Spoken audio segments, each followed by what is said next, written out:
How's it going, sports fans? This is Jack and Ryan with the Talking Jack Sports Podcast.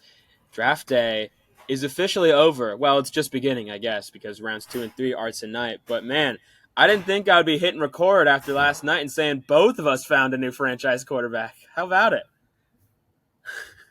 No, I'm not saying anything just yet. We're gonna get to that. Okay, we're gonna get to that. Dude, it was a hell of a night last night. I saw a lot of people saying it was a boring draft night, but honestly, after the 8th pick, I didn't feel like anything was real from that point forward. So I agree with that statement. Yeah, I'm sure you do. That was a fantastic evening in my mind. There was a lot to just react to, honestly. It was 14 straight offensive guys to open the night, 6 quarterbacks in the first 12 picks, first time that's ever happened. Yep. Just truly a mind-blowing evening, and I'm excited to give some grades out. But I would like to preface this by saying that I would assume maybe 30% of these grades to be accurate by the time that this comes out. It's just giving draft grades on players that haven't played a snap in the NFL yet is obviously just a theoretical exercise, something you do for fun. This isn't really super serious, but we like to look back. Yeah, I was gonna say, essentially, I feel like for most, when it comes to grading, it's did the team get what they needed, and how good was the player at the pick. Exactly. That's essentially all you can really go off of. Did you fill a need, and did you reach? That's pretty much what we're looking at. And also, a lot of these are based on our personal opinion on a lot of these guys. So, which are facts, but well, that's true. I mean, everyone has some opinions. Even some are wrong, but not ours. So exactly. And if ours are wrong, then you're just crazy. Exactly. You just you don't even deserve to tell people about your opinion since it shouldn't exist. So, yeah, hopefully this one isn't going to be a super intensive episode because we've still got 6 more rounds of the draft in the next 2 days to react to, and we will probably be given totality reactions. But until that happens, we've got all 32 picks graded, including the trades. So we included compensation and trades. So I'm going to just jump into it, I feel like. So as everyone knew, Caleb Williams went to the Bears first overall. That one, absolute shocker. Dude, also, first of all, I saw this yesterday or this morning. Someone on TikTok, I wish I could credit them, said that the first overall pick, your timer should be 1 second. Oh, absolutely. I saw that too. I agree completely. You've had 4 months. Job though. I think they got their pick in by around 5. It was about the 5-minute mark. I saw the call. Did you see the call? The video of them doing? Dude, yeah. Caleb was just like, ah ha ha. They just rewind knew. time. Yeah, they that was his reaction. Yeah, we figured. I feel like that man's had the playbook for at least 5 months now. Yeah, literally. Him saying also, he's not beating any of the allegations, man. He answers the phone call. He's like, good. It's like, he's not beating any of the allegations. But Chicago doesn't care, bro. He plays ball. Caleb Williams can go to every game with his boyfriend, and if he wins games, nobody in that city is going to give a fuck. So exactly. Obviously, the best player in I was going to say the draft, but I think there's one player I would put as a better prospect. We'll get to him in a couple picks. But other than him, pick. Yeah. And other than him, he's the best player in the draft. He's a generational quarterback prospect, a word that we use too much, but in this situation is fully and 100% applicable. Yep. The pick gets an A+. Yeah, pick gets an A+. I don't know. I mentioned before the pod if you want me to read off some pro comps from ESPN. Oh, yeah. I'd like to react to some comps as well. So Caleb Williams, obviously A+ for grade.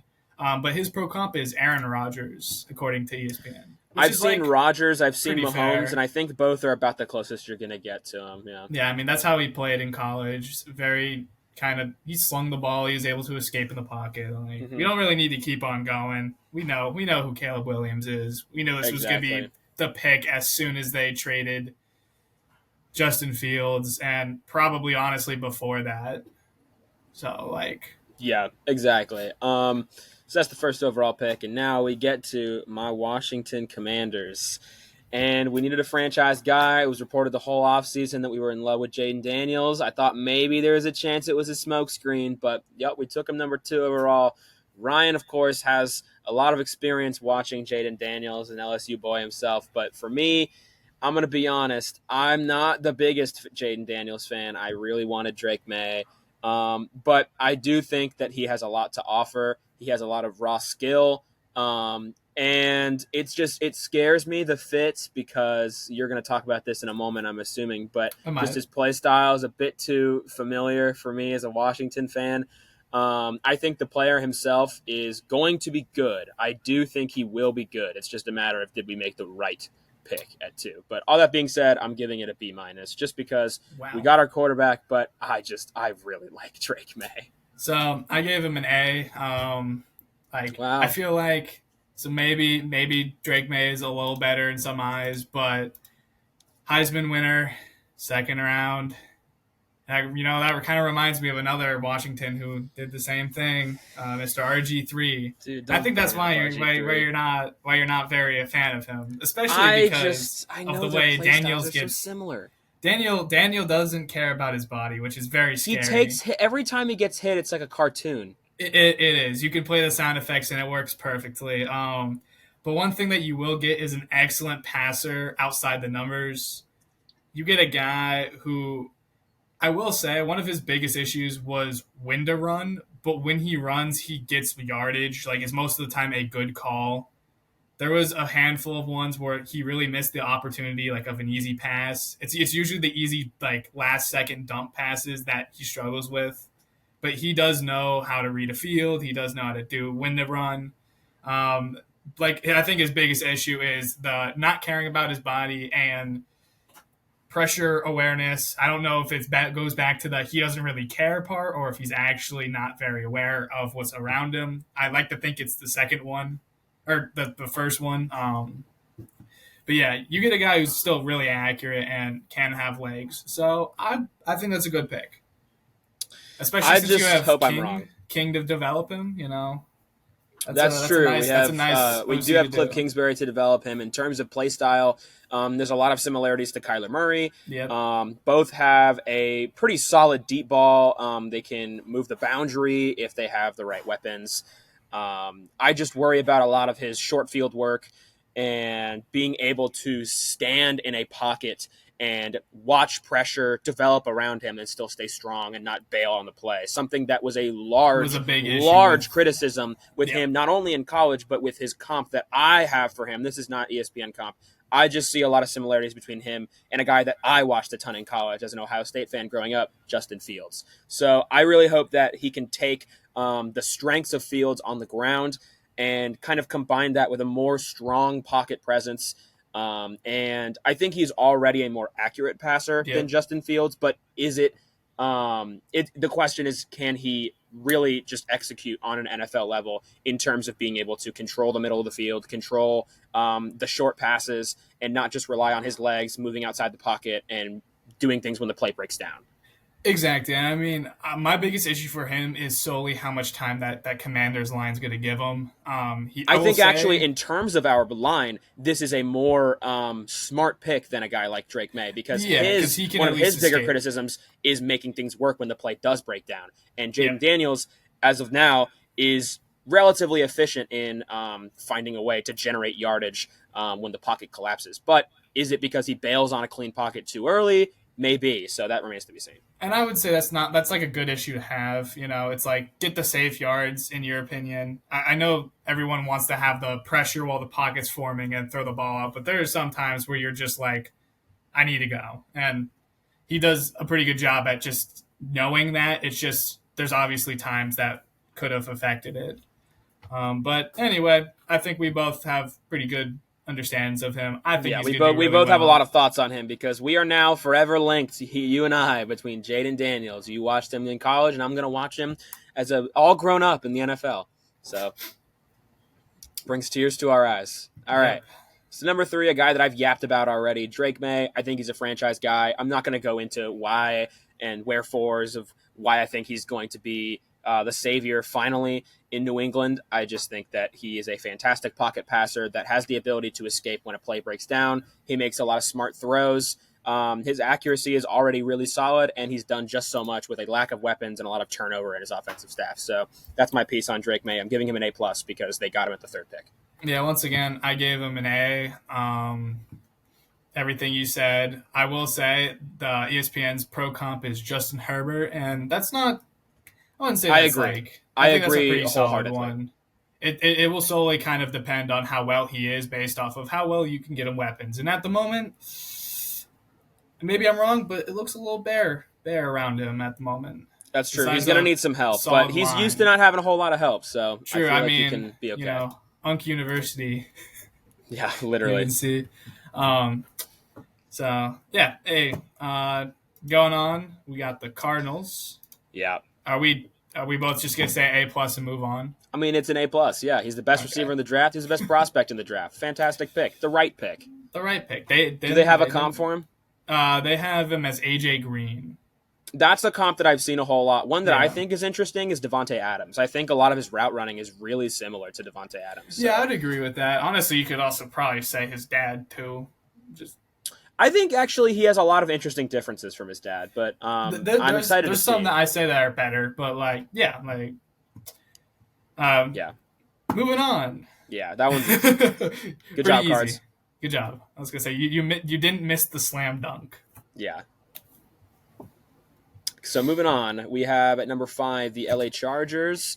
I said this in our last podcast in the mock draft. I don't believe I had them taking a tackle, but I said that I was more and more convinced that it would happen as we led up to the draft. And then I put out a TikTok, which you should go follow if you have not already. Some excellent and high quality content coming out on there. But I did kind of a separate scenario for the mock draft, something that maybe isn't my final thoughts, but just a more realistic scenario. And in that scenario, I had them taking Joe Alt. So I guess I got that one kind of right. I'm not going to give myself too much credit for it because at this point, everyone was really sold on the idea that they would somehow, for some reason, pass on a wide receiver. So, but I do want to look at it from the perspective that Joe Alt is a fantastic fucking player. He is easily the best tackle in the draft, in a draft that is loaded at the position. He is massive. He is an absolute brick wall at the position. He's a guy that can really move a powerful edge rusher on his own. He is super, super tall, but his pad stance is so low to the ground that it's so difficult to try to get up and under him and push him up. It's his form and technique is flawless. His build is fantastic, and I wanted him on my team for a while before taking a quarterback was the option. So no, I'm not gonna lie, I'm actually really proud of that. What you talked about the lineman thing, because I low-key thought I was gonna have to say anything, but you said everything. So yeah, dude, you get into it. This is your real area of expertise. I was gonna say, I am talking with the offensive lineman right now. This is easily the best guy in the draft. This is easily could be a Hall of Famer guy. And I gave him an A for availability. Based off of just player on the board, he was the best one by a substantial amount, in my opinion.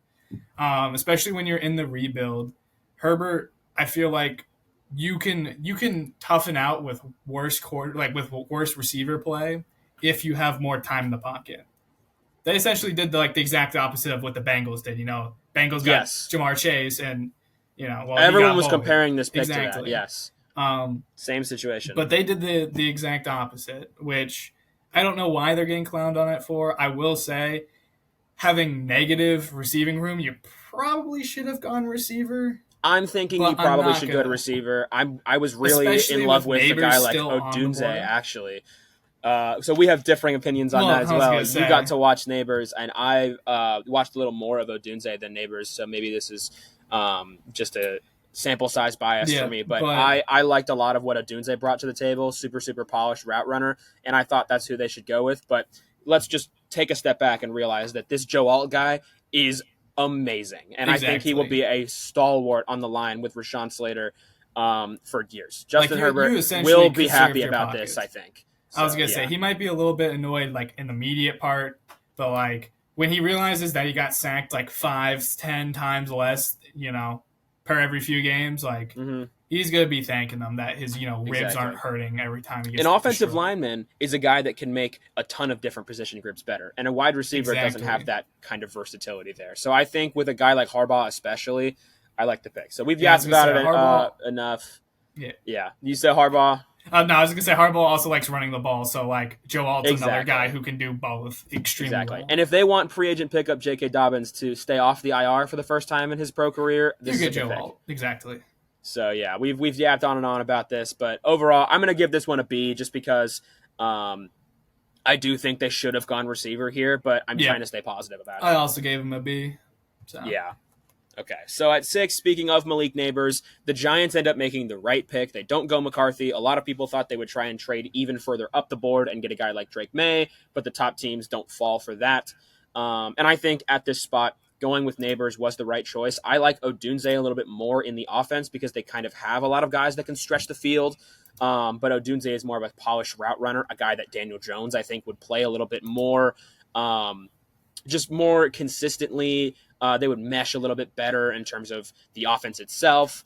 And they already have some guys that can sort of stretch the field, like Jalen Hyatt, a guy that showed a lot of flashes last year. So I'm a little bit disappointed that they didn't go with Odunze there, but Nabers is obviously still a slam dunk of a prospect, and I'm going to give the pick an A-.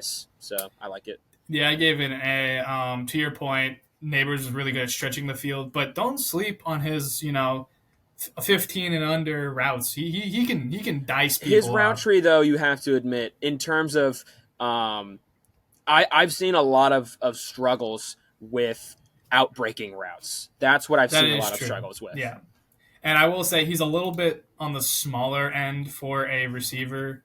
I mean, not by like a whole lot. I think he's 6 foot and 200 pounds. So he's a little bit of a guy who can get bullied at the line, which would be something to look at this season to see if he can outmaneuver somebody. But I still think it's a really good pick. Nabers is obviously the best receiver for LSU this season. I gave it an A. Yeah, not much else to say about that one. Here at 7, a lot of people were convinced that Joe Alt would be a Titan at the start of this process all the way up to the end of it. We were too, right up until the end. I was starting to waver a little bit on that, which is what ended up happening. So the Titans kind of went into emergency mode, backup plan mode.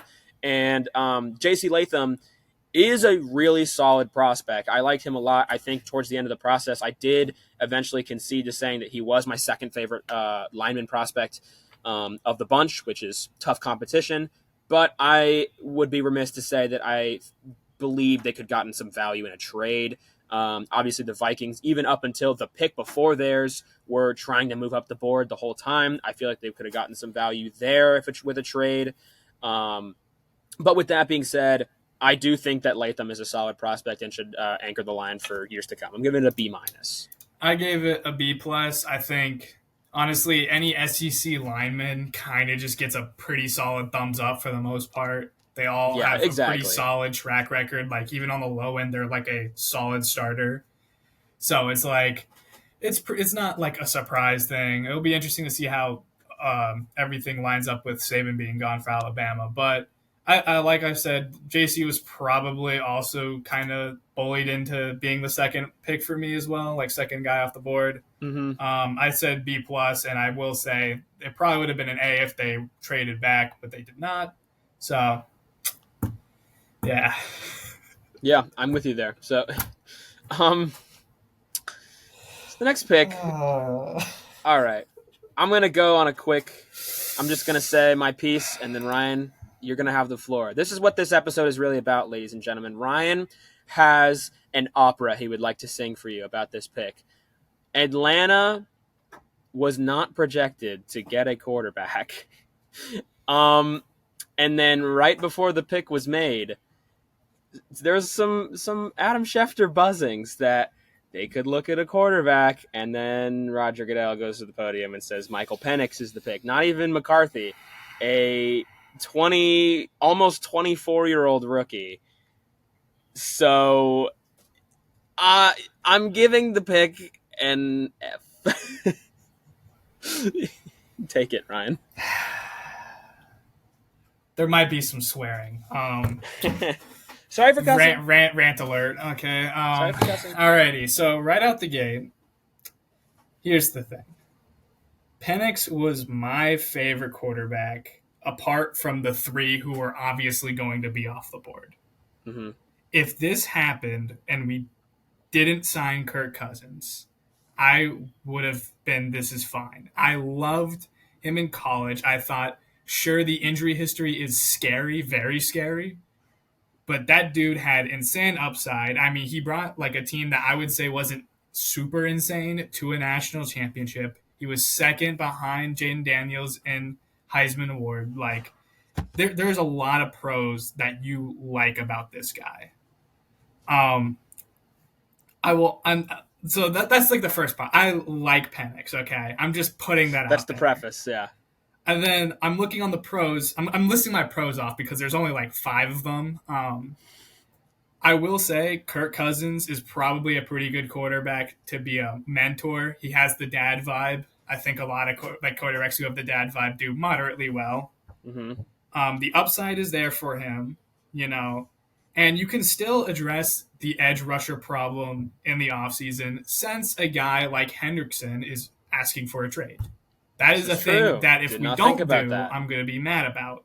That would be actually a fantastic trade target. We technically have a pretty high likely chance of not having our first round pick next year because of shenanigans also done by our respectfully dumbass GM. Love you, Terry, but you get on my last straw here, man. Yeah. So maybe addressing that problem at the beginning makes sense. Best case scenario, Kirk Cousins doesn't work out in 2 years, and he's playing at 26, which is also a reasonable age. It's not like the oldest, but, sometimes age helps a little bit. With that being said, this is where we roll to our cons list. Oh, wait, one more thing. He was apparently, there was reports that both the Raiders, Broncos, and Seahawks were willing to trade up into the first round, in the top 10, to get Penix. Mm-hmm. With that being said, though, this still seems like a reach. It seems like a pretty rough reach. Second, by Terry doing this, this feels very selfish for him and Morris. And I don't think they realize that they've thrown themselves in the hot seat by doing this. Because the selfish way is you say, I can't get fired for the next 4 years because they can't give me a reason to say why I didn't pick up Penix until he plays. So they essentially are saying, hey, Arthur Blank, you can't fire me because you don't know if this guy's going to be good or bad yet. We have to wait for him to pan out. What they don't know is Arthur Blank doesn't care how good you are. He cares about if he can trust you or not. And it really looks like nobody fucking knew that they were going to draft a quarterback apart from GM Terry and Morris. I think nobody knew. This is disrespectful to fucking everyone in this scenario. It's disrespectful to the fans. It's disrespectful to the owner. It's disrespectful to Penix and Kirk Cousins, who you just signed and was promised that saying, this is your guy. And all they could really say is, oh, we want to do what the Chiefs did and what the Packers did. They had established quarterbacks that have played for them for years and thought they were going to retire. Kirk Cousins hasn't played a single snap yet, and you're already saying, hey, buddy, we have your replacement. I don't think he really wants to mentor somebody like that. Like, I wouldn't want to do that. I'd be like, what the hell? You just paid me $100 million to go here, and you just now are like, yeah, we're going to move off you in 2 years. Like, I don't want to play well for you. Pause. You okay over there, buddy? You're doing a great job. I'm so proud of you. I'm smoking right now. What are you going to do in 2 years when you realize Kirk Cousins is actually playing really well? Like, the hypothetical, if he's playing really well. What are you going to do in the 2 years when you realize that he brings you to maybe not a Super Bowl, but deep in the playoffs? Like, if he does that, you're going to say, all right, let's sit Penix for 2 more years. And then Kirk Cousins retires after 4. Penix is going to be 28. Mahomes at 28 has 3 rings. Like, he's going to be 28. That's insane. That's nuts. He's going to be 28, and he's going to be on his last year option because the only way we have let him play for a season is we pick up his 5th year. So then if he plays good, like to an elite level, like what they're expecting, guess who now gets the bag solely for playing really well for 1 year? Mm-hmm. You're going to sign him to a huge contract, bigger than you are Kirk Cousins fully contract. eliminating the rookie contract while also you are being almost 30. Exactly. Like, you are essentially voiding the pros of having any rookie and Yeah. hoping that this man's going to bring you to a Super Bowl. Every single fucking defensive player was available at our pick. True. If just one of them is good, guess who looks like a fucking moron? It doesn't matter what position either. We needed any defensive player. If just one player does well enough to get like an all-pro as a rookie or something like that, guess who looks like an idiot? Besides, we already look like an idiot now, so it's not even helping. I mean, you also picked the guy with a lot of injury prone, which is another scary thing because you're basically replacing the guy who's old and potentially injury prone. You know, let's say he gets hurt this year. You're going to throw in the rookie who is also injury prone. So what do you do if they both get injured? Like, I understand the idea of what you want to do, but you're also like denying yourself from future prospects. Like, I don't know. I think, Jalen Milroe would have been an interesting prospect. I think Shedeur Sanders, I think they're both coming in the 2025 draft. Carson Beck as well. Carson Beck. Or even 2 years later, you can do the guy from LSU who hasn't played yet, but he was cooking in spring training. Like, but you just getting Penix, you just denied yourself from getting anyone else. Like, you were not getting any good rookie. You're not getting any shot. And this is just such a huge gamble on top of the other, like, 5 things that we've done, which is insane. You don't do, like, 20 bold moves in one offseason. That's stupid. Your bold move was signing Kirk Cousins and giving $100 million.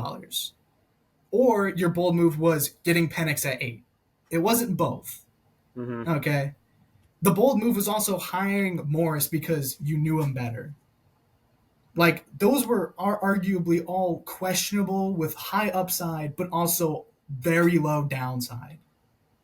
Terry and him, if this does not work out, we are going to be the Panthers and the Browns for the next 15 fucking years.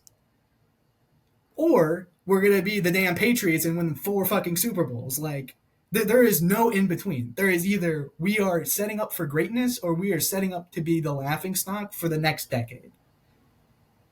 And I don't know about you, but, like, when I shoot for the stars, I still at least hope I land on a cloud, okay? Like, I don't want to go to the stars, and then if I fail, go straight down to earth.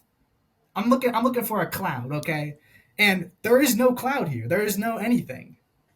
It is literally we either make it or we embarrass the hell out of ourselves. And they don't care because they'll be fired. It won't be their problem. But, like, they put themselves in the hot seat, and this is just an embarrassing fumble. Like, I would understand getting a quarterback late round this year, and then if Kirk Cousins genuinely sucks, you get a guy next year or the year after, depending on what happens with that second, like, a next year pick. But at the moment, this was very stupid decision. This is a very risky, like, borderline gambling addicting, like, decision that shouldn't have happened. With that being said, it's not the worst pick I have ever seen in my entire life, like people have been saying. Okay, we're just going to forget the fact that the Niners did trade 3 first-round picks to get Trey Lance and never use him. True. Just pointing that out. True. But I currently have them graded as a D because I don't see any valid reason of getting a quarterback this early, even with the potential losing our pick next year. Even if you lose the pick, it doesn't mean you're just banned from the first round. You can still trade up, and we have capital to trade up. It's not the end of the world. We could have traded into a freaking, 20th slot pick, got Shedeur Sanders, and then have him develop for only 2 years, and he's like 21, I think. I think you picked a good prospect, but this was just not the right time. This was too early for this whole plan.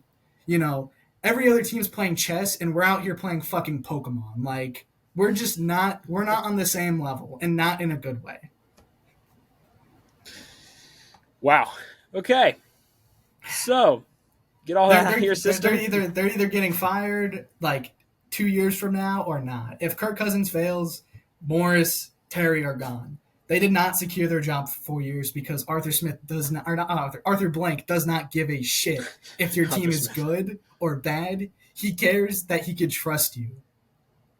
And actively not telling him your plan is bullshit. Terry even said, hey, we're going to get a defensive player. Like 2 days ago, I found the report 2 days ago. He was like, yeah, we're going to get a player. We're going to get a defensive player. There's a lot of good ones. And the only thing that I could see of value is they looked at the defense and they looked at Penix and said, I would rather have this guy now than any other defensive player, which speaks miles. That's true. Unless they had like everyone else so much lower on their board. Right? Exactly. However, I don't trust Terry a whole lot because he's done questionable things. I mean, one, he doesn't care about your feelings, which really sucks because he gets rid of Matt Ryan and Julio. But like, he also has gotten some pretty good guys like Kyle Pitts. You know, I think Desmond Ridder in the 4th round was a good pick, and I think Tyler Algier in the 5th was also good. So it's like he's done some things that I'm like I can respect him for. But this just seems like they were smoking crack and was just like, we're going to throw the biggest Hail Mary and we're going to throw that ball and give it to a 5-year-old and say, go complete that 70-yard touchdown. Like, it sets up for something that is very unlikely to happen. But I hope Penix does get a shot, and I hope he is great because I genuinely do like the guy. I just feel bad for everybody. Like, this just felt so disrespectful from them. And I feel like if you fully agree with them, then you're just stupid. Like, this was not nice. This was not great. This honestly ruined the day. Does that feel good? Does it feel good? No, I feel much better. Anyway, I said a D. Yeah. For all the reasons you said, I'm giving it an F. Perfectly reasonable. I'm just saying the D because the upside could be There's nice. Some upside. True. There's insane upside, but it's also like winning the lottery. We're essentially just cashing in like one lottery ticket and that's hoping it works. This is Powerball right here. Okay, so alrighty, that was Michael Penix. We're gonna go a little faster through the rest of this because I wanted to get here. Yeah, I was gonna say I knew this was gonna take a good solid like 15 minutes. Right, but you've had your fun moment. Oh my gosh, we both drinking Sprite. Yeah, yep, so great. Yep. Got to parch rehydrate myself after the yap session of that was awesome. That was great. I agree with everything, and you made some really nice points. I won't be too agree. mad if they draft solely defense for the next 7 rounds, but something tells me we're gonna get like Ladd McConkey in the 2nd round because why not? No, we're gonna get Ladd McConkey in the 2nd round. I hope you do. I want Newton. If we don't get Newton, I'm going to just never watch the Falcons play ever again. And if we don't get Hendrickson, then this is also all in vain. True. Very true. I hope you guys do get him. Make the call, Terry. Okay. Just get rid of our 1st round pick. Get whatever you can for him plus Hendrickson. True. Trade the 1st round pick while you still have it. They can't get mad at you. They say, hey, you can't do that. But you haven't done anything. Get rid of it. And then they'll be like, oh, no. And boom, you essentially just got yourself out of the 1st round. Doesn't matter. Exactly. Okay. So the Falcons hopefully won't disappoint me. That's all I'm hoping. Hopefully the Falcons won't disappoint. But Bears! that was Penix. Now we move back to the Bears. Okay, we'll try and go a little faster through the rest of this. But Rome Odunze was the pick for the Bears. Didn't have to move up to get him, and he was waiting for them at 9. Caleb Williams enters with the best trio at receiver potentially in all of football. There's a chance. Easily. Honestly, easily. I can't think of any off the dome right now because typically it was Bengals, but now they don't have Tyler Boyd anymore. So it's I don't know. Maybe you can say Dolphins, but they're still there's not a trio the Dolphins. there. Who's the 3rd? I don't know, but exactly. They look pretty freaking good right now. They're having a pretty good receiving core. Yeah, exactly. So I'm giving it an A+. I thought it was fantastic. I gave it an A. I'm not as high as Odunze, but falling into the lap, that's an A. That's a high A, not like an A+. It's like a 96. Yes. Specifically. Yes. Okay, so the first trade, we did have a trade in the top 10, technically.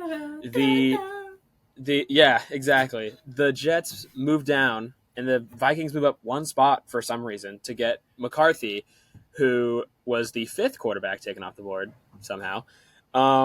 Yeah, I'm giving this a B minus because it's like they got their quarterback. I think McCarthy has potential.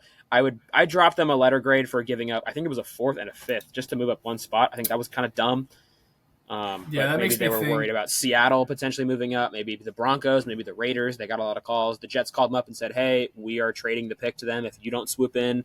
So yeah, I was thinking the Jets kind of held that pick at hostage just because they didn't need a whole lot, and their guy was still probably going to be on the board. I also the Vikings doing a B minus mainly because I think JJ is very, very hyped, and I don't like a lot of what he does, but he will do fine in that Viking system. I think so too. He's got so many weapons around him that weapons. it's almost impossible not to be just okay. Like, you remember a couple years ago, you remember the Christian Ponder Vikings? Yep. I feel like similar caliber of weapon. They got Adrian Peterson. That was his MVP season with Christian Ponder back there. They've got the best receiver in all of football. Exactly. So, yeah, I really feel like he's got a lot to work with. It's almost going to be more impressive if he sucks. Yeah, I was gonna say it would be surprising if he doesn't at least do like half decent for a rookie. Anyway, I was gonna say his pro comp, according to ESPN, is Jake Plummer. Wow. Jake Plummer. That's insulting almost. That is brutal. I'm not gonna lie. Yeah, Jake Plummer. Wow. Jake Plummer is a deep pull too. Yeah, that is seriously a deep cut. I don't hate it. I think he offers more than Plummer, but I was gonna say I think.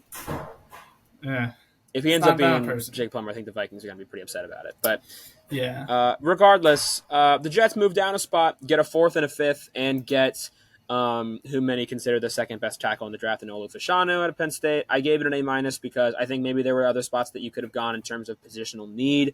You did pick up 2 tackles in the offseason, but both of them have been known to miss a lot of time, and both of them are getting a lot older. So I do think it was a smart pick. You pick up 2 later rounders just to move down one spot. I like it a lot. Yeah, I was going to say, you get some more roleplex where you can probably get a nice diamond in the rough somewhere for receiver or tight end or whatever you want to do with it. Fashanu, honestly, I love Fashanu. I mean, he's just a huge dude. I gave him an A. Like, protecting Aaron Rodgers is the biggest thing, so that's fair. Although I will say they should have. There was another guy on the board who I said, Brock Bowers, but I was mostly referring to Brock Bowers. I thought he would have been a really solid pick there, but still, Fashanu, I like it. So, Denver, we move to our 6th and final quarterback of the rounds. They take Bo Nix. I am notoriously not a huge fan of Bo Nix. I don't think that he offers very much at the position. I think his accuracy is pretty overstated. I think he does not have a very strong deep ball, and I think he relies a whole lot on the check down. So, and on top of that, I think the position that you draft him here at 12 is a pretty substantial overdraft, though I guess I can be lenient about that considering that you said there were multiple other teams within this range looking at a quarterback. So all that to say, I'm giving it a C. Yeah, I gave the Broncos a B-. They got a quarterback, so that basically sealed them getting a B in my eyes. And I'm not a huge fan of Bo Nix. ESPN's got their pro comp at Dak Prescott, which I think that would probably be his like ceiling, very aggressive ceiling. But I disagree heavily with that. Yeah. Yeah, I mean, it feels a little weird there. I wouldn't say he was going to be anywhere near Dak. I don't know if I have a comp for him. I don't know, Brock Osweiler. That's a joke, but maybe. You know who I actually think is a decent comp? Daniel Jones. Daniel Jones would be one that I could understand. Yeah, but there's not a whole lot of people in the NFL that play like Bo Nix, and I don't know if he'll be able to succeed in that offense, especially if they trade more weapons. Which sounds like they might do. Sounds like guys like Courtland Sutton are on the market. So we'll see how that pans out, but yeah, I just not a Bo Nix fan, especially at 12. So staying in the division, Vegas at 13 takes a guy who many did not have projected at this spot, not a position of need considering you just drafted Michael Mayer last year. But 2 tight end sets would go crazy with Brock. Just stick him in the slot. Honestly, I think a lot of people are being too harsh on this pick. I personally just wish he didn't go to Vegas since I think it's not a spot where he specifically is going to succeed. but I'm going to give it a B just because if he's not a typical tight end, you don't have to use him like a typical tight end. And he and Mayer, I think, could play off of each other pretty well. Yeah, honestly, I like this pick a lot more. I gave it an A. I just think like if you're the Raiders, most of your guys who you wanted to get at quarterback were probably off the board. And at that point, you kind of want to go best available. And they do have some quarterback room that is like interesting. I'm not going to say Gardner Minshew's the future, but he could definitely do something if in the right section. And Brock is definitely one of those guys where he doesn't have to play like tight end. He's 6'3", so he's also a perfect height for a receiver. Like you can essentially throw him anywhere and he will have success. And I mean, this also might just be a thing, but this could also be a tell that Mayer just wasn't who they expected. But I think they'll play probably a bunch of double tight, which is another thing that's fair. I mean, you have Adams, so it's like do double tight and have Adams. You're kind of cooking there. Exactly. So I like it a lot in terms of the fit for a 2 tight end set, somewhere that he succeeded a decent amount with at Georgia, playing off of Oscar Delp.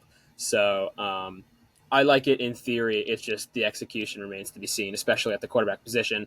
Okay, so New Orleans at 14, they get an offensive lineman, Talise Fuaga, out of Oregon State. I'm giving it an A. They needed a new left tackle, and Fuaga, while maybe a primarily right tackle, I think he can learn. That's all. Yeah, I think they'll do that, or they'll shift some people around. They desperately need a lineman. I remember Ethan telling me that they need a lineman because one badly. Of them just randomly retired, and Armstead is probably retiring soon as well. Oh, plus, from the Dolphins? The guy on the Dolphins? Eric Armstead? Wrong one. They have a different guy. Okay. It's around the same name, I swear. But also Penning. There we go, Ramczyk. Close enough. Sorry, my brain's still scattered about the Falcons rant. I even forgot to mention things like the whole defensive ranking stuff, but we'll ignore that. Long story short, they were like 20th for passing and 22nd for sacks. So like they needed an edge rusher. Very we're still talking about okay. I can still talk about it. But anyway, Fuaga was the best on the board. They needed a tackle. I think they'll probably move Penning inside where he can do less damage. I think Trevor Penning should do no damage and be off the team. I think he should probably be on the bench, but I think Dennis Allen's going to be like, we spent a first-round pick on him. So they're going to move him inside, probably. Which is what you do when your player can't play tackle. You move him inside. Eric Flowers flashbacks? Okay. So that was Talise Fuaga. Also breaking the streak. You said what? Also an A. I forgot. I don't think I said my ranking. Okay. So we agree on an A. Also, breaking the streak for offensive players at 15. The first defender goes off the board. In my opinion, the best defender in the draft, Laiatu Latu. I was correct, by the way, in saying that he ends up the first defender off the board. Shout out to me. Went to the wrong team, but yeah. He went to the wrong team, but I think the Colts got a slam dunk here with him. I'm giving it an A just because there's maybe other places you could have gone at 15 in terms of positional need. I don't know if an edge rusher was at the tippity top of your board there, but I think Latu is fantastic. And without the neck injury, he would be, I think, even consensus considered the best edge rusher in the draft. Yeah, no, the injury is definitely scary, which is probably why. I mean, I was going to say probably why he fell, but he's still the first defensive player off the board. Well, why all defenders fell, you know? Exactly. That's the real question. But no, Latu is a guy who's just super good. ESPN low-key dissing him by saying his player comp is Matthew Judon, but like I guess kind of. There's similarities there. They have they're both extremely physical. So that is true. There's similarities there. Colts definitely get an A there. They could have gotten A+ if they got maybe like a corner. They do have pretty solid linemen, but it doesn't hurt to have one really, good up front seven. Like front seven, what wins games. So. Exactly. And then speaking of the front seven, at 16, Seattle was maybe not projected to go to the pass rush, but they get Byron Murphy out of Texas. I value him and defensive tackle Johnny Newton pretty similarly, and considering one is still on the board as of now before the second round has started, and the other was taken at 16, I think that could be considered a reach. And I don't know if inside was their biggest need at the pass rush. I still like the pick. I'm giving it a B+, but I just feel there were other ways you could have used the pick if you're Seattle. Yeah, I mean, I will say the distance between Newton and Murphy for me was a little bit bigger, but to your point, this does feel a little bit of a reach if Newton's still on the board. So I'm still mad about the Falcons. I can't concentrate, man. But no, Murphy is obviously a very good tackle. Texas had a really insane defensive line. Mm-hmm. I gave it an A. I think Seattle needed desperately for that line, and with they still could have gotten an edge rusher like Dallas Turner, which I think edge rushers are just higher value than D line at this day and age. That's true. Yeah. But I would say it's a solid A. Like, maybe an A minus. I'd probably say around there. Yeah. Fair. You think you value it a little bit more than me. But speaking of, once again, the pass rush, the third straight pick on defense and on pass rushing, Dallas Turner still on the board, the guy that you thought was going to be a Falcon. But at 17, Jacksonville finds some value in a trade. Minnesota, once again, trading up the second time in the first round. And they get Dallas Turner. I'm not particularly the biggest Dallas Turner fan, but I think nobody thought he was going to be here at 17.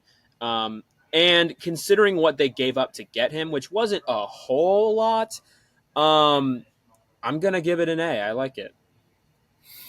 Sorry, I'm going to be very upset anytime a defensive player's names goes because all of them could have been Falcons. Yeah.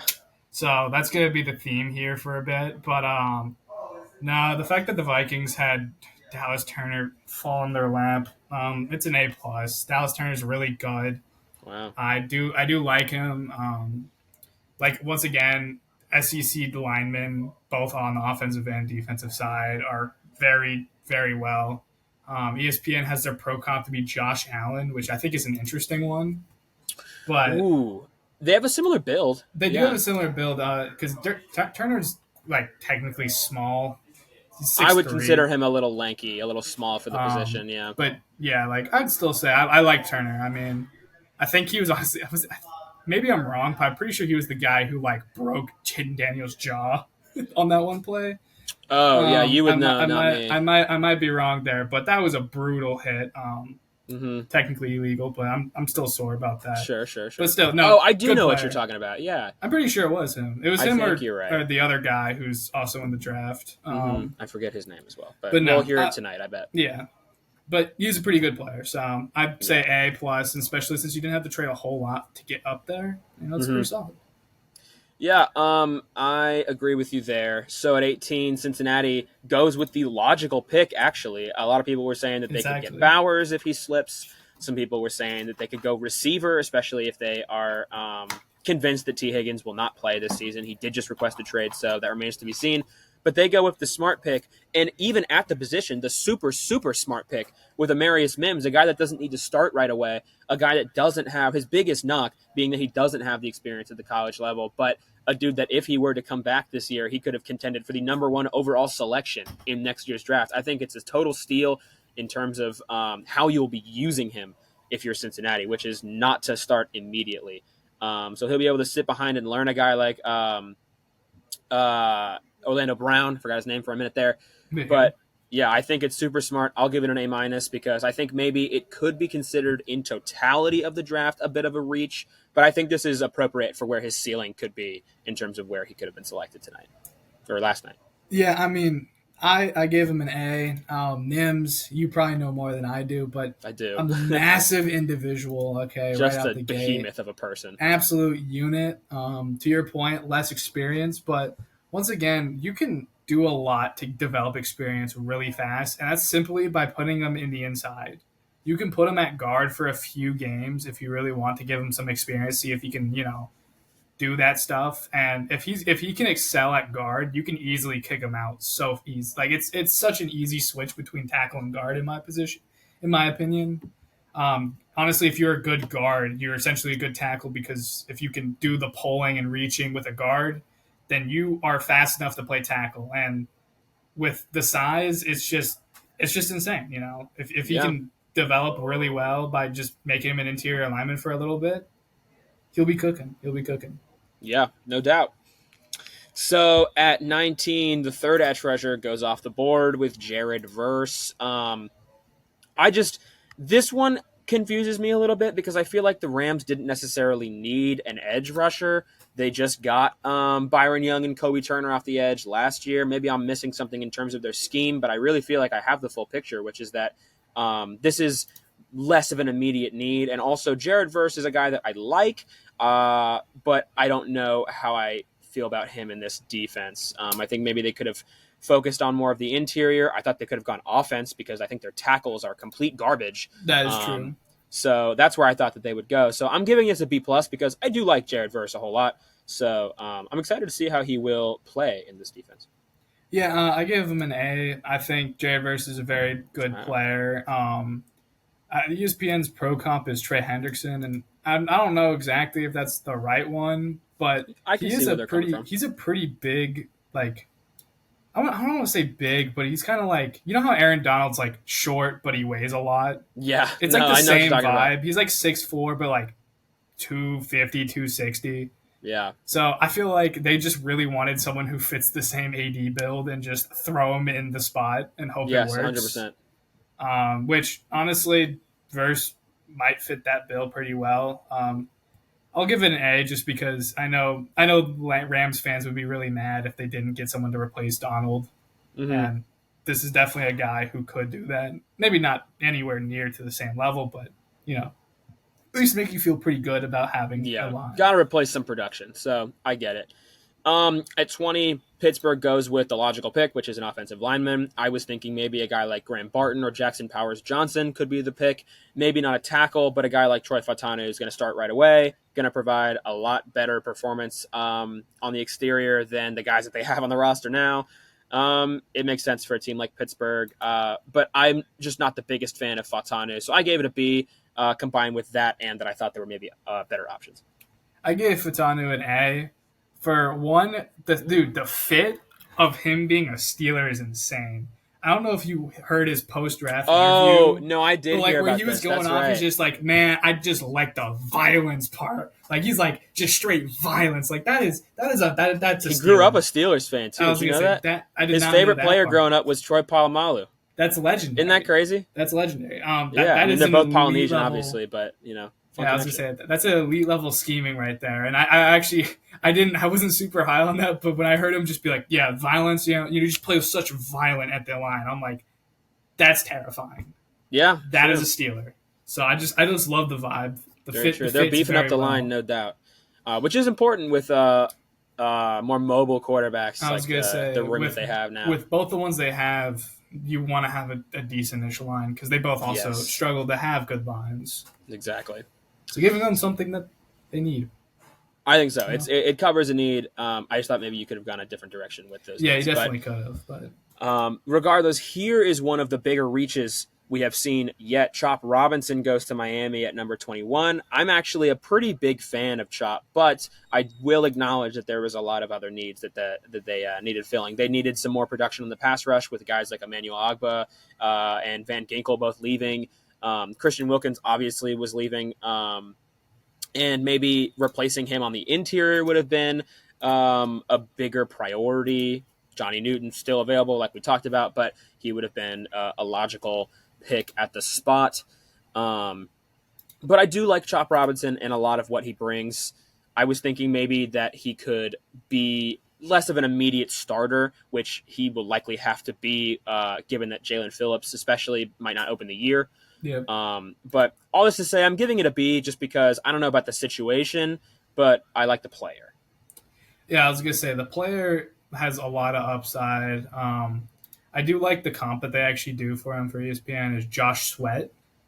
I think that's like that is pretty sneaky good comp. Pretty sneaky. I will say when there's people on the board of like positions you desperately need, like Newton or honestly Cooper's a guy who I don't think we've mentioned it in a draft, but he's a pretty Cooper DeJean. No, I was talking about Edgerrin Cooper. Yes, who's a good linebacker who could replace that guy. Who could replace a linebacker that's gone because they lost Dingle, right? That's right. Yeah, they could use some help on the interior. So, but yeah, honestly, a little bit of a reach. I gave him a B. I do like. Yeah. Chop, okay. though. So we agree there.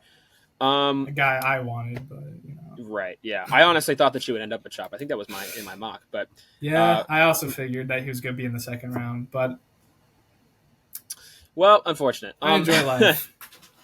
At number 22, many were shocked that Philadelphia picked a guy that didn't go to the University of Georgia. But the first corner goes off the board. My favorite corner in the draft, Quinion Mitchell. I'm giving it an A. They need a corner. He's not a total pure boundary guy, but that's not exactly what they need with guys like Slay and Bradbury, I believe, is still on the roster, even though his performance last year was maybe cause for replacement. But he doesn't need to be that alpha boundary corner, which is what a lot of criticisms were directed at him for. I just think the fit is fantastic. I think the player is fantastic.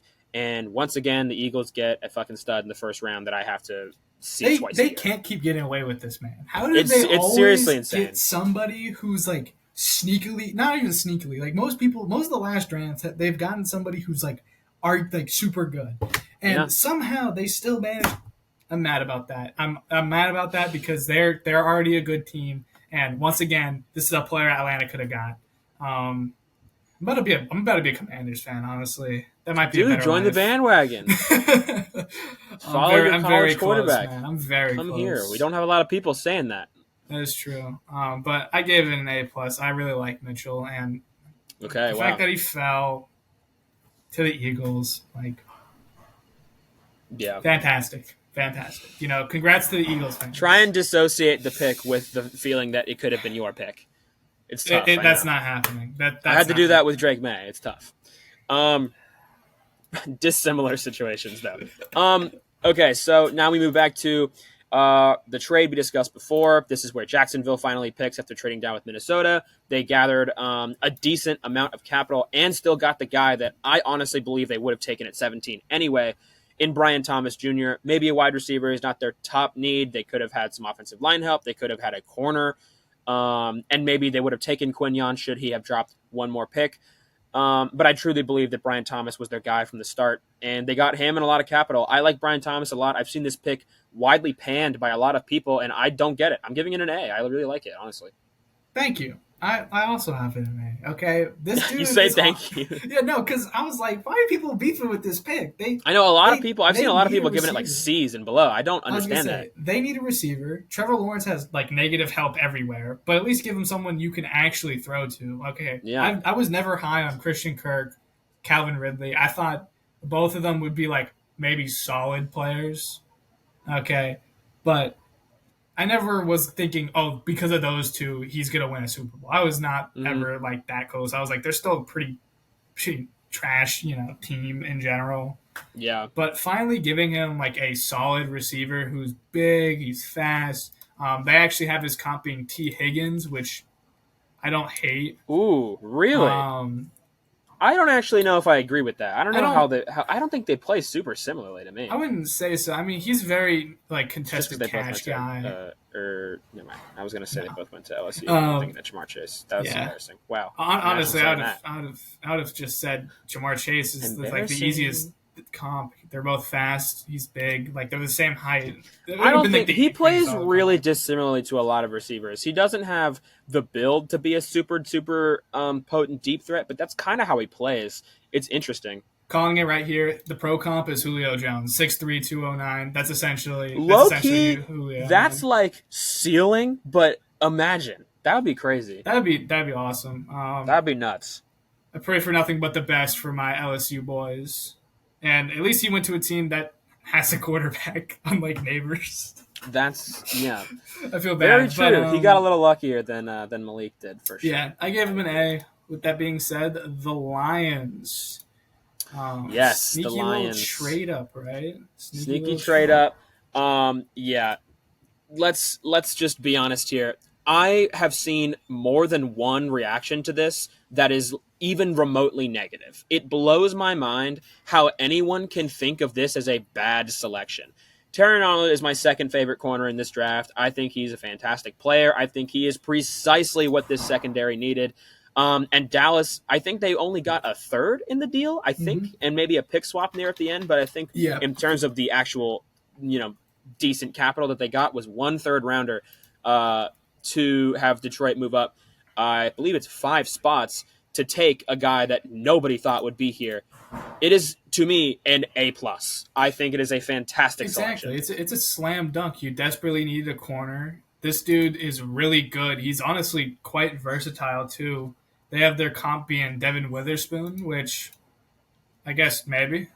I don't know. I don't like comping guys to dudes who've played one season. I think that's unfair, but I won't. I don't think I remember seeing Arnold be like laying people out like Spoon did. But right. No, but once again, still huge steal that he still is here at 24 and get him. It's an A+. Slam dunk. Exactly. Yes, I think it is an absolute slam dunk. It blows my mind how anyone thinks of this as a bad selection. So, yeah. Have you seen my roommate? For those loyal listeners and viewers, is a Lions fan, and he's about to come over here and give his thoughts on the pick. Please welcome to the set, Connor Joyce.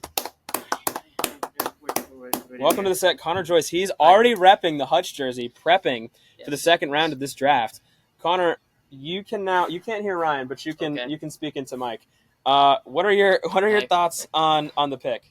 Long time listener, first time appearing on the show. Appreciate it. Huge fan of the program. I love the pick. I think it's a slam dunk. I think it's an A, maybe A+. But I don't want to a little biased there. I have Terrion Arnold as my best cornerback in the draft. I have him over Quinion Mitchell. I think if you look at the numbers, Quinion Mitchell has more pass deflections, 18 last season, whereas Terrion Arnold had 12. Too. Which was second in the SEC, but Terrion Arnold had more interceptions, 5 leading the SEC. He had more tackles. Yep. He had more forced fumbles. He had more tackles for a loss, and he had more sacks. He leads Quinion Mitchell in every other category other than pass breakups. Specifically, if you look at the Auburn game, Terrion Arnold was targeted 3 times. He got 2 interceptions and a pass breakup, including the game-winning interception to end the Iron Bowl. I think Arnold. I hate to make this comp to a player so recent, but Jalen Johnson for the Bears, I think it's a good. I see similarities between their play styles. Didn't have a fantastic pro day. He ran a 4.5, but the burst was pretty good. He had a good burst. He had good in all the drills, good skills there. I really like him. I think he's a good fit for the culture. He's a natural leader. He's one of Nick Saban's favorite players, which that says a lot, even though I don't love Nick Saban, as I'm sure everyone here is aware. Yes. But he's a natural-born leader. He's a gritty player. I think he's a perfect fit for the culture. I don't think we would have traded up for him if we didn't think that. I'm really excited about the pick. It's exactly what we need, a dominant cornerback, and I'm finally excited about our defense. Dang! Say that was impressive. That was impressive. You can't hear him, but he is some elite level commentary. Thanks. Wow, that was awesome. For our auditory listeners who's not on YouTube, that is off the dome, guys. There's no screen in front of him. There's no notebook in front of him, man. That is off the dome, dude. Clap it up for Connor Joyce. That's impressive. That was amazing. That's impressive, man. Same time next week? Exactly. Get this man a mic. Wow, that was fantastic. Way to go. But he's exactly right. He's honestly a better tackler, and to your point, he had that clutch moment in the Iron Bowl or whatever. Like, I almost messed up that. I'm sorry. I'm still in awe, man. That was amazing. Honestly, that was fantastic. I got me hyped up. Dude, you're about to be replaced, Ryan. I know. I can't even be mad. That was awesome. Okay, let's clean this up real fast. Got a couple left. Staying in the same division, Green Bay shockingly reaches in the first round on a position that wasn't even like a super massive need. I did have them taking a tackle in at least one of my mocks on here. I don't remember if it was the most recent, but I think you have the most recent one. Yeah. It's just that's not the tackle I would have taken. I think I understand why they want Jordan Morgan over anyone else. He is more of a pro-ready guy who can step in right away, unlike some guys who we'll talk about in a second. I say some guys like it's plural. It's just one dude we're about to talk about in a couple picks here. But yeah, I like Jordan Morgan as like a decent, like a higher to mid second rounder. Like I think that's just like a pretty significant reach here for the Packers, especially with guys on the board who I think would be a better selection. Cooper DeJean was a guy that everyone thought was going to be in Green Bay by this time of the draft.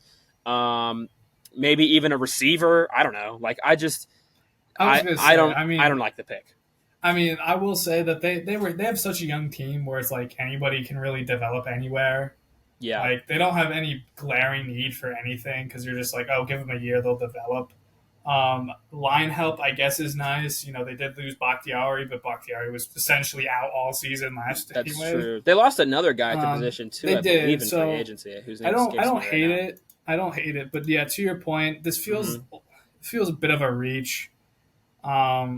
I don't know a whole lot about him, but, like, it feels all very... I need to know is that neither of us have mocked him in the first round. Yeah, like, none of us mocked him, and based off of the little comp I'm reading about his pre-draft analysis, they say he has big hands but little arms, which is not a very good thing to be having. Yeah, that is one of the biggest red flags for a tackle. Big hands is really important. However, if you don't have the wingspan, the reach as a tackle, I think that is one of the biggest, like, flaws that is unfixable about a tackle. I think that is an instant recipe for disaster. Yeah. And I think there's a lot of stuff up here that you can't really teach a guy.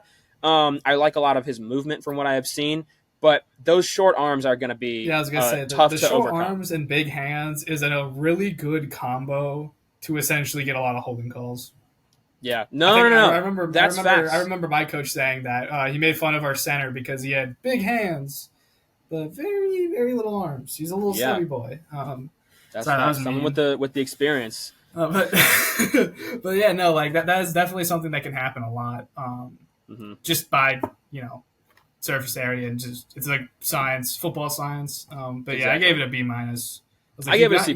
You gave it you got the position you kind of needed. Yeah, I think it is a position of need, no doubt. I mean, when you've got a guy like Jordan Love, who, if you did not watch a couple episodes ago, we did a quarterback top 10.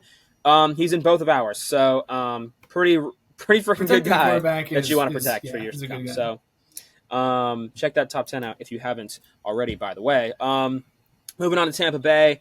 They could have used a corner, I think, but Graham Barton still being on the board to me was a surprise. He's one of my favorite guys in the draft that not a ton of people talk about. He can play anywhere. He can be a fantastic center. Honestly, it wouldn't shock me if you want to move him to a right tackle. He played left tackle and was really solid. Out of position, he's primarily a center. But yeah, I gave it an A- just because it's a lot of he provides a lot of versatility that Tampa Bay could take full advantage of because they just always seem to have a guy on the line either about to retire or get hurt. Yeah, no. So I'm looking at the pre-draft analysis, and it makes me smile because it reminds me of how I played in high school. But no, like any player, any way to play, any position, a lot of value. That is something that linemen get a lot of praise for. If you can play anything, because there is a huge difference between playing on the right side and the left side, because you have to change what hand, and that sounds so simple. But if your brain is not wired for you to put your left hand down, it messes up so much because it's just the opposite way. Mm-hmm. So having a guy who can do that is a lot of value. And snap a ball, which is just like a nice pro. Yes. I think he's very smart when he plays. Pretty good run game, I think, is what he's known most for. Tampa definitely really needs that interior three, and he can play any of those positions. Mm-hmm. And honestly, you can even move him at that tackle spot if you really needed to. So I think that's a pretty slam dunk pick. I gave it a solid B+. Yeah. Yeah, I think that's fair. So Arizona here at 27. This one, maybe a shock to see him go in the first round. Darius Robinson out of Missouri. I would consider him a pass rusher, not really restricted to any position. That's, I think the versatility that he brings to be one of his bigger pros.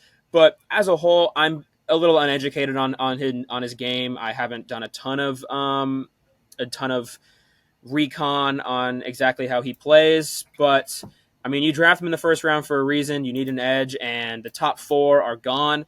So sure, Darius Robinson can play inside, he can play on the edge, and Arizona really needs help with the pass rush. But I am left wondering if maybe they could have taken a corner here, a guy like Nate Wiggins, a guy like Kool-Aid, who's still on the board, a guy like maybe even Cooper DeJean, also still on the board. Yep. But overall, I'm giving the pick a B-, perhaps because I'm not as educated on him as some other guys here. I gave it a B. I really like this guy. This was the guy who I was honestly thinking if for some reason we didn't do edge rusher in the first round, we were going to get him in the second. That's the main reason why I know a lot about him. He was a big guy. He played in the interior really well. He was a really good run protector in that spot. He has very long arms, and he's a pretty strong guy. He's 6'5", 290. Like that's a pretty big dude. I wouldn't say he's an edge rusher. That is definitely a solid D end, D end interior alignment position. He ran a 4.9, which is like pretty solid for being that big. Yeah, dang. So I think he was very sneaky, and I'm not entirely surprised he got drafted late round because I had him kind of around the early second. So it's like late round would be like a small reach, but Cardinals needed somebody, and I really like this guy. So, all right, there you go. Okay, so this is the most head-scratching trade of the first round, including the Vikings trading up one pick earlier in this in the evening. So Buffalo, unable to get past their biggest conference rival, Kansas City, is just simply unable to stop themselves from accepting this trade and hand-wrapping Kansas City, the fastest player in the draft. I think as a whole, Buffalo kind of got lucky here because they did collect a lot of capital from this and then the other trade we're going to talk about in a second, and still are probably going to get A.D. Mitchell in a couple hours here. But with that being said, the most glaring negative for the Bills is gift wrapping the Chiefs, whom they simply cannot overcome, Xavier Worthy. And I think maybe Worthy's not the best use of resources. They did just get Hollywood Brown, a speedster that has the occasional drop issue, which is a lot of Xavier Worthy. But I feel like this is really interesting to me because the Chiefs started out their I was going to say their career, but they started out their era with Mahomes as being the Zoom era. They were speedy. They took deep shots. They gave gut punches. Their whole offense was based on chunk plays. And then they trade Tyreek Hill and win a Super Bowl by being the most surgical, precise, and like zero mistake modern offense. Yeah. It was a wild switch up and it worked really well. So it looks like they're going to keep the defensive coordinators guessing by kind of going back on that a little bit and maintaining their earlier form. I mean, look at the Dolphins, right? They're constantly innovating with speed. They take some of that with Xavier Worthy and get three speedsters, a guy that they've employed before, and Mecole Hardman, the recipient of the game-winning catch in the Super Bowl. Hollywood Brown, a guy that everyone knew would pair super, super well with Mahomes. He did play at Oklahoma. Mahomes, similar, system to the Oklahoma system. I just think they're going to play off of each other super well. And then Texas, another similar system in the Big 12. Xavier Worthy, fastest dude in the NFL already. All this to say, I've yapped for a couple minutes now. I think the pick is an A. I really like it a lot. It's just super innovative to the Chiefs, I think. Yeah, no, I mean, keeping them on the toes is easily the best way to continue to have dominance is by literally not even knowing what you're doing. Like, how are you supposed to scheme if you just keep changing it every year? Exactly. You can't scheme for Mahomes already just because of what he can do, and now you're like bringing back all the fast guys that they once had. I don't know where he will be in that depth chart with Rice. Tony probably should be on the bench, but knowing him, he's somehow going to still be there. I also forgot about Rashee Rice. I was gonna say, I mentioned Mecole like he was like a big part of the offense. He's going to be. He's not going to be, but I was 6 weeks. referencing the fact that they're adding a whole lot of speed. So, and I mean, Rice is a speedster, just maybe not on the football team. Rashee can get down there, but he can also work the middle of the field, something that maybe Hollywood and Worthy aren't going to be primarily asked to do. So yeah, I was gonna say. I mean, Rice is a pretty good speedster. Just maybe you should do it on the field, not. Yeah, that would be smart. Anyway, though, on the back end, I mean, we already said what it is. I also gave him an A. Maybe so. I'll say the Bills did this fine, but like this looks like such a submissive like. You're just like, no, seriously, like, that's a fantastic descriptor for that. Yes, you look so submissive doing that. You're like, okay, we'll trade with you. We know you'll beat us anyway. Like, bro, just keep your pick and pick somebody. That was like literally a bitch move. I don't care if you got like a little bit of capital, but that was That was gross. I agree completely. Gross. That's a fantastic descriptor. I agree. Okay, so the other end of the Detroit-Dallas trade, Dallas moves down 5 picks, collects just a 3rd rounder, all that to draft like the biggest project at offensive tackle in the league, or in the draft, excuse me. The Tyler Guyton pick, listen, I like Tyler Guyton. I do a lot. The comp that I saw for him that was super interesting is Trent Williams with none of the awareness. And I think that is spot fucking on because he has the build. Dude is an absolute bulldozer, yet he just doesn't have it up here quite yet. But that can be worked into him. You can't teach size, but you can teach IQ.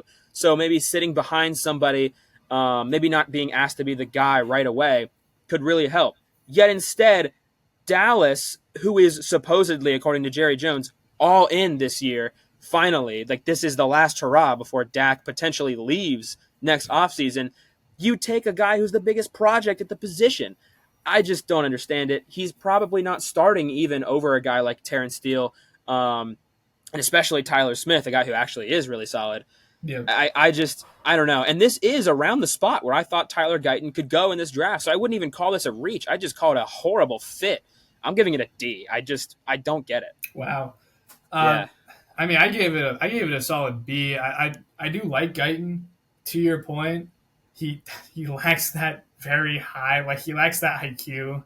Mm-hmm. Like that is a huge issue when it comes to him. But like the ups, I don't want to talk about upside, but 6'8" and 320 pounds. Oh, it's a lot of upside. I think Dallas in a couple of years could have a legit dude on their hands, but they're not looking at a couple of years. They are looking at this season alone.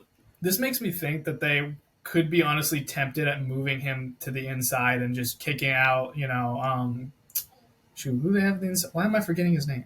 Who's the really good Martin? They could honestly do that. They shouldn't. Ryan, they're not doing that. But let's be honest, that's not. They could kick him out, man. I'm just saying they could kick him out to the end if they really desperately needed to. But knowing the Cowboys, they're just gonna throw Guyton at the tackle spot, which will bite him. This is a very honestly. This kind of reminds me of Penning a little bit in the same way. Maybe not like the No, I agree. Trevor Penning was also quite raw coming into this. Guy, just not the much awareness. Yeah.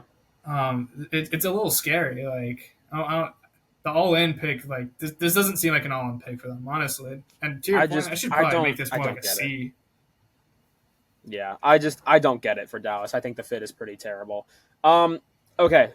Final 3. We're almost there. Nate Wiggins to Baltimore at 30. I'm going to try and swallow my pride a little bit for this one because I'm not actually a huge Nate Wiggins fan. I think a lot of the time he lacks some effort to make tackles on a lot of plays. It's like he chooses when to put effort forth, which is kind of interesting. I think that can maybe be eradicated at the pro level, but there are just some pretty significant things that I find issue with in his film.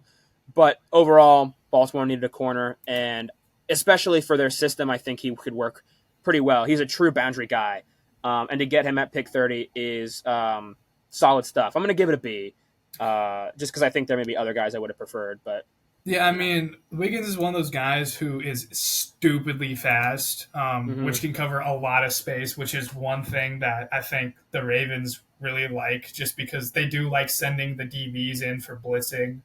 And when you do that, you open up a pretty chunky spot for a nice little dump pass, which is something we saw when the Chiefs played them. So having a guy who can cover a lot of space is huge.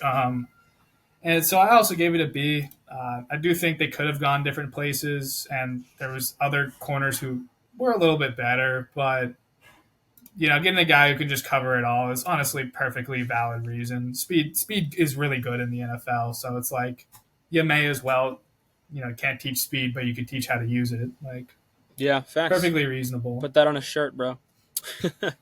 Okay. Merch, future merch. Dude, Talking Tech Sports merch? We should do it. Okay, at pick 31, we have arrived at the second worst pick in the draft. Why are you taking Ricky Pearsall at 31, San Francisco? Disagree. That's stupid. There's like 5 receivers at least, I would say, are better than Ricky Pearsall they pick him because of like one highlight reel catch. At That number is 31 true. overall, still with Brandon Ayuk on your roster, you are, to me, forecasting that they being both Ayuk and potentially Debo, are on the fucking market. Like, I really struggle to figure out why this is the move. Drafting a receiver is fine if you are like fully committed to one of the two being dealt. I would have preferred them to be dealt already, because this just eradicates any possibility of them sticking around in my mind. But to take Pearsall over A.D. Mitchell, over Ladd McConkey, over Keon Coleman, over Troy Franklin, even like Roman Wilson, like Xavier Legette, who we'll talk about here in a moment, like that's 6 guys who I think at least Would be have the better. potential, in my mind, to be at level to much better playing field than Ricky Pearsall. I gave it a D- because I mean they could use a receiver, I guess, but like I don't get this at all. I'm baffled. Yeah, I gave him a C minus. Once again, you got a receiver, but this dude's just he's very he has like the catch radius from one play. I wouldn't say he's anything special. He's very small. He's 6'1" and Yes. 189 pounds. That is like lighter than Bryce Young at the moment, which Yeah. that's not somebody who has a good shot at not getting immediately bullied off the line. Mm-hmm. Like My biggest gripe is the fact that Ladd wasn't even the first white receiver selected. that Like, is what true. are we doing? That is true. I mean, there's still guys who are on this board that I would say would be so much better. But knowing Shanahan, he liked one attribute about this guy and is going to exploit it to the max, Yes. which is probably just he can do a slant very well. Yeah, slot player. That's essentially what he's going to do. Yeah, I just think you Um, kind of have to deal your receiver now before the pick, because as of now, you're losing a lot of leverage in trade talks, right? Teams like the Steelers, maybe the Jags, not so much anymore because they just drafted a receiver, but Yep. you know, you get the point. They know that drafting a receiver is pretty likely pointing to the fact that they're trying to get something out of a trade here, and that you're instantly taking a couple steps down that ladder in terms of leverage you get on Yeah, this you trade. could I have just think there honestly- you got the order of operations wrong here, and you picked the wrong player. Yeah, I mean, knowing Shanahan, he's going to find out some random way to make this player stupidly good. But I like, have no doubt that he'll be productive in the system. But I'm honestly this strikes thinking, me as a N'Keal Harry pick, to be honest. Yeah, like I'm on, for some reason their comp is Tyler Boyd, but this kind of reminds me of like, you know, that they got rid of Ray McLeod, but like you didn't need to spend a first round pick to get a guy to replace Ray McLeod. Literally, I disagree. he might so be a good much. returner, which might be the reason why they picked him up. I Yeah. could see him being a decent returner if he's a little shifty dude in the slot. Like that gives Yeah. returner vibes. So, Mhm. but yeah, definitely C. Yeah, so not good from either of us. And then the last receiver selected, Kansas City trades the pick to Buffalo, who trades down one more pick, and Carolina ends up actually making a selection on the first day of the draft. I like Xavier Legette a lot. I think A.D. Mitchell should have gone before him, but I would say Legette is right there behind him. And he's the local Carolina guy. They have a lot of connections. He has said multiple times, Legette has, that he would be totally cool and excited to end up a Panther. So I get that. I just think that A.D. Mitchell is like better in almost every conceivable way. So I'll give it a B. You also have Keon Coleman, which is a guy I really like. Yeah, I'm a little lower on Coleman than you are, but still, I think like, maybe Coleman over Legette would not have made me super angry. So. I mean, I gave it a B minus. I'm like, it's fine. I do really like this guy. I'm not gonna lie. He's hilarious. Hilarious. I love the accent. Got that Forrest Gump accent. Legendary. Yes, it's awesome. I can expect this guy to be good, but at the same time, I'm kind of hoping he's not because he is a Carolina guy now. Unfortunately, yeah, true. You're obligated to dislike him, but I'll maybe get a little smile if he gets some fun things going on with him. All right, that's the first round. But wait, there's more. Buffalo. Ryan would like to grade Buffalo. Nah, Buffalo. I don't care. Trading out of the first round, that is perfectly reasonable. But I'm not letting you all slide with the Chiefs thing. Okay. And then I'm not letting y'all slide that you just randomly traded back one spot. I don't even know if they got any huge thing. I actually don't know what they got. I couldn't find it. There's no way they got anything super insane. hard. But I was gonna say they got a pick probably swap. like a fourth.